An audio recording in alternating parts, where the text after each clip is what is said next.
let's dive into what Scavengers is all about. Scavengers is made by Midwinter Entertainment, formed in 2016, and it's run by X343 Industry Leadership, and it has plenty of other AAA veteran developers in its ranks. Midwinter was acquired by the publisher Improbable in 2019, and they'll be acting as the publishers for Scavengers. Now, the main premise of Scavengers is that life on Earth has been nearly wiped out by a large asteroid strike that has shattered the moon into pieces. This has plunged the world into a massive ice age, and at the same time, it introduced a weird infection that's causing animals to mutate and reform into these creatures known as the Scourge. You play as one of the many survivors sent from the Sanctuary, which is a huge space station that's currently orbiting Earth, controlled by an AI called Mother. You have to collect data samples during your visits down to the surface for Mother to analyze upon your return. There are roaming storms that can cause your body temperature to absolutely plummet to dangerously low levels. And at the same time, of course, as I mentioned, there are other enemy players on the map that you've got to deal with, and these storms, they could cover the approach of the Scourge or even those enemy teams that might be looking to steal your data samples. Now, each match of Scavengers has 60 players, with each team having 3 survivors in them, so that's 20 teams per match. And each of these survivors is an in-game character that you can progress, level up, and equipped with better and more powerful equipment the more you play the game. There are unlimited respawns during a match as long as one of your team members stays alive. If you all die, then you're finished for the round. As the match finishes, you have to head over to a dropship location and board that in order to bank your data points.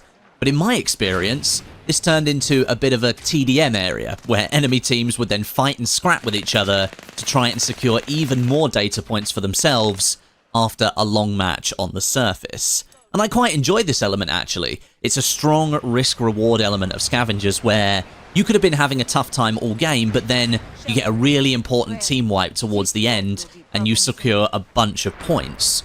Or you could be flying high the entire round and suddenly you get yourselves wiped out when you take on an enemy team that's more organized than you are.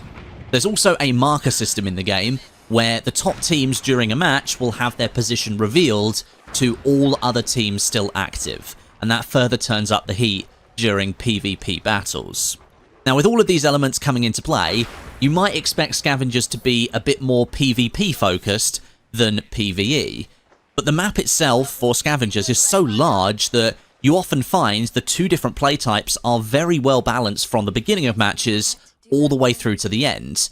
At the start, you are going to be doing more PvE stuff, killing off Scourge animals and looting areas and strongholds. And then as the match moves on, the PvP elements, they start to appear. You're coming across other teams that are still alive. You start fighting them, or maybe you avoid them to go and do some more missions so you can get some more data points. And then towards the end of the round, when you're around that dropship, that's where the PvP becomes its strongest, and you are in a team deathmatch situation.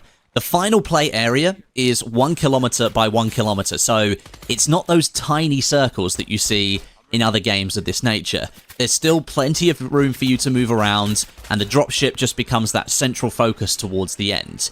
But to successfully bank your points, one of your teammates needs to be alive on the dropship when the counter hits 0. If you're not on that dropship, you're not securing your points. If you all get wiped out, you're not securing your points either. Now, the characters, the different survivors that you can play as, those are part of the progression system built into Scavengers.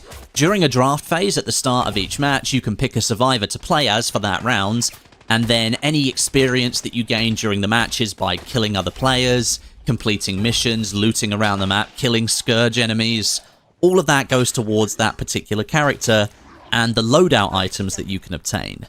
These include upgraded weapons, equipment like grenades, and even supporter items like ammo crates and medical pieces to keep you and your teammates alive.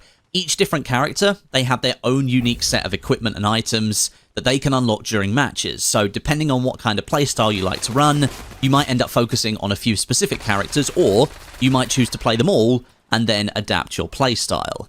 After each match, you'll be able to go into the menus and craft different items that you can then put into your loadouts for the different characters. So there's always stuff to do in Scavengers, there's always things to work towards. Now, one thing I want to end on here is the classification of Scavengers. A lot of you might be sitting there thinking, well, this is just another Battle Royale game. But I'd have to disagree with you. It's not a Battle Royale game.